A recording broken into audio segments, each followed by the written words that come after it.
نحمد و نصلی علی رسول الکریم، بسم اللہ الرحمن الرحیم۔ ناظرین، آپ دیکھ رہے ہیں یہ غلاف کعبہ کے اوپر جو حزام یا بیلٹ ہوتی ہے، وہ قدیم بیلٹ ہے جو کہ مدینہ منورہ کے دارالمدینہ میوزیم میں دیکھنے کو ملی۔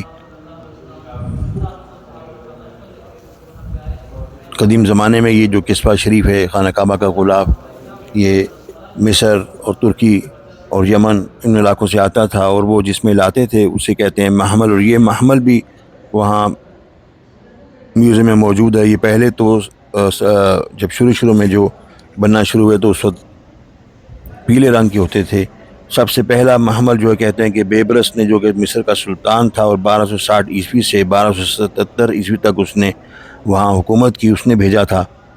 اور محمل جو ہیں یہ بعد میں پھر سبز اور سرخ رنگ کے بنائے جانے لگے، ان کے اوپر مختلف آیات بھی ہوتی ہیں، ان کے اندر قصبہ شریف ہوتا تھا، اور اس کے علاوہ قرآن پاک کی ایک کاپی بھی ہوتی تھی۔